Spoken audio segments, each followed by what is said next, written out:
Hariguruchand English tutor চ্যানেলের পক্ষ থেকে সকল ছাত্রছাত্রীদের জানাই ওয়েলকাম। এর আগের ভিডিওতে আমি ক্লাস 10-এর লেসন 3 এর 10-11 গ্রামার নিয়ে আলোচনা করেছি। আজ আলোচনা করব 12 নম্বর, 13 নম্বর, 14 নম্বর নিয়ে। প্রথম বলছে join the following pair of sentence into single complex sentence as directed. এটা সিঙ্গেল কমপ্লেক্স সেন্টেন্সে যেমন নির্দেশ করবে সেরকমভাবে যোগদান করতে হবে বা যুক্ত করতে হবে। এক নম্বর নাম্বার আছে Rabindranath Tagore is a famous poet he won the Nobel prize. Use adjective clause. তাহলে মানে এটাকে অ্যাডজেক্টিভ ক্লোজ ব্যবহার করে যুক্ত করতে বলেছে। তো প্রথমে আমাদের ক্লোজ সম্পর্কে একটু জানা উচিত। ক্লোজ কতগুলো শব্দগুচ্ছ বা গ্রুপ অফ ওয়ার্ড যার মধ্যে একটি সাবজেক্ট, ফাইনাইট ভার্ব, প্রেডিকেট থাকে।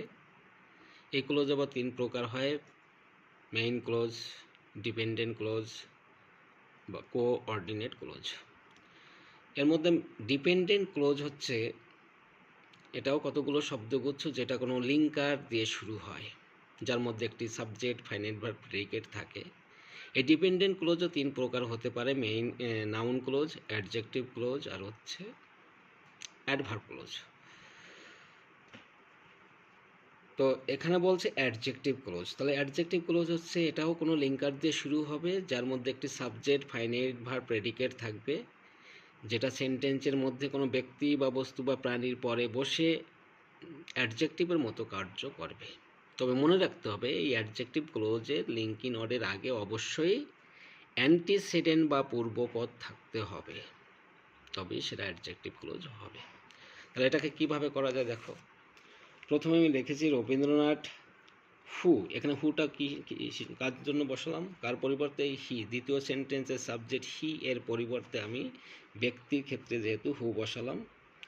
তারপর ওই সেন্টেন্সের বাকি অংশ বসিয়ে দিলাম ওন দ্য নোবেল প্রাইজ। তারপর একটা কমা দিয়েছি। কমা দিয়ে এবার প্রথম অংশের সাবজেক্টের পর থেকে মানে মেইন ভার্ব থেকে সব বসিয়ে দিতে হবে। কি আছে? Is a famous poet. তাহলে সেটা বসিলাম, ইজ এ ফেমাস পোয়েট, শেষে ফুল স্টপ। তাহলে সেন্টেন্সটি হলো রবীন্দ্রনাথ হু কাকে বোঝাচ্ছে? এই রবীন্দ্রনাথকে। তার মানে কি লিঙ্কার হু এর অ্যান্টিসিডেন্ট রবীন্দ্রনাথ রয়েছে, তাই এটা কোন ক্লোজ হবে? অ্যাডজেক্টিভ ক্লোজ হয়ে যাবে। এবার বি নাম্বার আছে কি he returned home everyone in the family had fallen asleep. Adverb clause. তাহলে অ্যাডভার্ব ক্লোজ এটাও কোনো শব্দগুচ্ছ যেটা লিঙ্কার দিয়ে শুরু হবে, যেটা সেন্টেন্সের মধ্যে কিন্তু অ্যাডভার্বের মতো কোনো জায়গা, কোনো সময়, কোনো কারণ, কোনো শর্ত, উদ্দেশ্য ইত্যাদি ভার্বকে মডিফাই করবে বা বিশেষিত করবে। এখানে দেখো হোয়েন, এখানে every on in the family had fallen asleep. When যেহেতু একটা সময় বোঝাচ্ছে, তাই লিঙ্কার হিসেবে আমি কি বসালাম? হোয়েন বসালাম। হোয়েন, তারপরে বসালাম হি রিটার্নড হোম, সে বাড়ি ফিরে এসেছিল।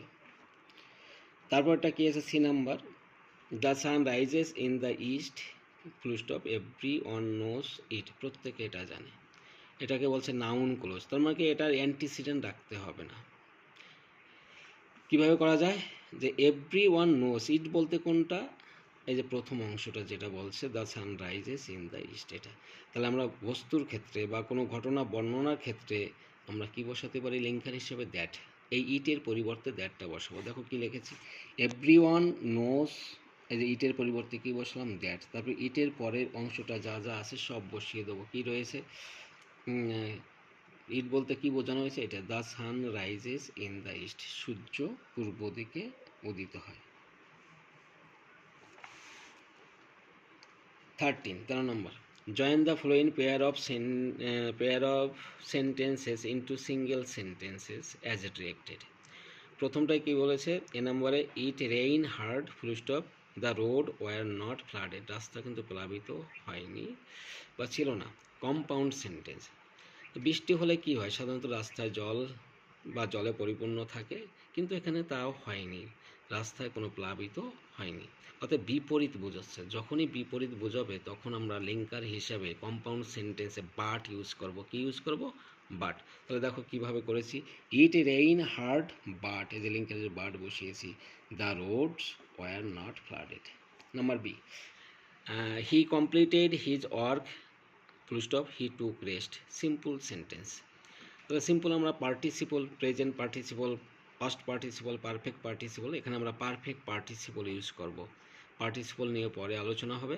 দেখো হ্যাভিন, লিখেছি কি perfect participle, having completed his work, having বসিয়ে ভি3 রূপ দিয়েছি, তারপর প্রথম অংশের বাকি অংশ হিজ ওয়ার্ক বসিয়ে এই ফুল স্টপের পরিবর্তে একটি কি দিয়েছি, একটি কমা দিয়েছি, তারপরে দ্বিতীয় অংশটা যা যা আছে সব বসিয়ে দেবো, হি টুক রেস্ট। আচ্ছা, তারপরে দেখো Rahul is a great singer full stop, he can sing different kind of songs. Complex sentence.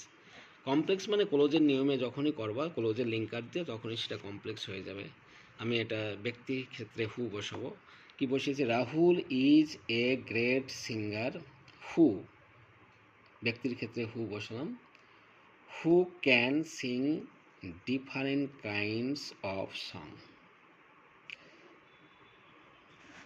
তাহলে প্রথম অংশটা বসিয়েছি Rahul is a great singer, দ্বিতীয় অংশের এই যে সাবজেক্ট এর পরিবর্তে আমি লিঙ্কার হিসেবে কি বসালাম, এই যে হু বসিয়েছি। এবার দ্বিতীয় অংশের যেটা আছে বাকি সব বসিয়ে দিলাম, বসিয়ে একটা ফুল স্টপ দিয়েছি। তারপরে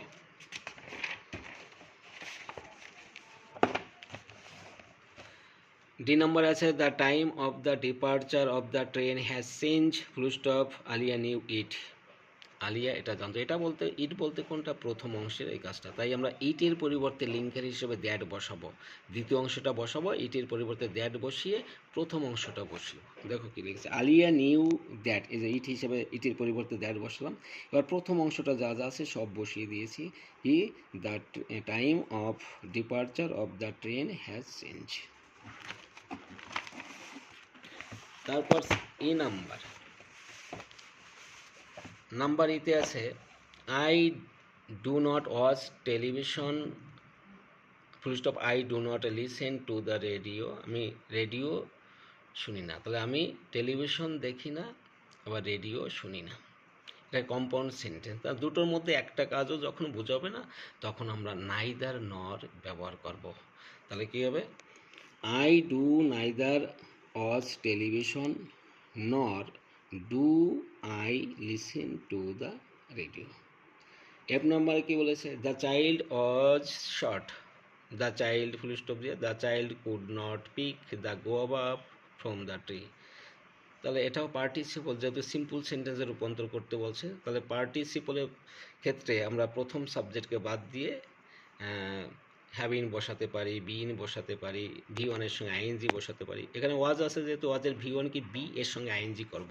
দেখো কী করেছি, বিন শর্ট কমা, এবার দ্বিতীয় অংশটা সাবজেক্ট থেকে শুরু করে শেষ পর্যন্ত বসিয়ে দিয়ে শেষে ফুল স্টপ দিলাম। নাম্বার 14 মানে 14 নম্বরে কী আছে দেখো, স্প্লিট। স্প্লিট মানে ভাগ করে দেওয়া, আলাদা আলাদা করে লেখা। তাহলে সেন্টেন্সের লিঙ্কারগুলো বাদ দিয়ে ঘটনার সিকোয়েন্স ঠিক রেখে, সিকোয়েন্সটা ঠিক রাখতে হবে, কোন ঘটনাটা আগে হয়েছে সেটা আগে লিখতে হবে, তারপরে কোনটা তারপরে সেটা লিখতে হবে। এরকম স্প্লিট যতগুলো সেন্টেন্স ভাঙা যায়, সিম্পল সেন্টেন্সে লেখা যায় ততবার লিখতে হবে। প্রথমটায় কি আছে, number 14, split the flowing into two sentence. এটা দুটো সেন্টেন্সে ভাগ করতে বলছে। তো ইট রেইন অ্যান্ডটা লিঙ্কার, এটা বাদ হয়ে যাবে। I could not leave my room. তাহলে আগে প্রথম অংশ বসালাম আমি, ইট রেইনড বসিয়ে ফুল স্টপ দিলাম। এবার দ্বিতীয় অংশটা বসালাম কি, I could not leave my room. B number আছে কি, he thought that he could win the race. তাহলে আগে ভেবেছিল, কি ভেবেছিল, সে ম্যাচটা বা প্রতিযোগিতা জয় লাভ করতে পারে। তাহলে প্রথমে এই যে লিঙ্কার দ্যাট বাদ দিয়ে দেবো, তারপরে যেটা আছে সেইটা বসাবো। হি লিখেছি হি could win the race full stop. দ্বিতীয়টা লিখেছি কি হি থট সো, সেটা ভেবেছিল বা ওই রকম ভেবেছিল। C number, having been inform of the travel comma the principal left home for home. তাহলে এখানে প্রথম অংশের সাবজেক্ট নেই, তাহলে সাবজেক্টটা দ্বিতীয় অংশ থেকে লিখব। এই প্রথমে প্রিন্সিপাল বসালাম। এবার দ্বিতীয় অংশটা কোন টেন্সে আছে? পাস্ট টেন্সে। প্রিন্সিপাল লেফট পাস্ট টেন্সে লেখা আছে V2-তে, অতএব এটাকেও পাস্ট ফর্মে লিখতে হবে। তাহলে দ্য প্রিন্সিপাল বসালাম, তাহলে হ্যাভের পাস্ট ফর্ম কি? Had. The principal had been informed of the travel, এটা প্রথম অংশ গেল। দ্বিতীয় অংশ লিখলাম হি লেফট ফর হোম, পুরস্কার। ডি নাম্বার আছে Nasir comma who was the captain of the team. এই হু লিঙ্কার বাদ দিয়ে দেবো, কমাটা উঠিয়ে দেবো। তাহলে প্রথম অংশটা লিখবো কি নাসির ওয়াজ the captain of the team, full stop. এবার দ্বিতীয় অংশটা লিখবো, এখানে দ্বিতীয় অংশে কোনো সাবজেক্ট নেই কমার পরে, তাহলে কমাটা নেব, উঠিয়ে দেবো। উঠিয়ে এই নাসিরের প্রোনাউন ইউজ করবো। নাসিরের প্রোনাউন কি? হি বসালাম, হি স্কোরড এ সেঞ্চুরি। এই হচ্ছে আজকের ক্লাস 10-এর গ্রামার লেসন 3। তো এরকম গ্রামারের উপর নতুন নতুন ভিডিও পেতে অবশ্যই ভিডিওটি সাবস্ক্রাইব, কমেন্ট, শেয়ার, লাইক করে দেবে।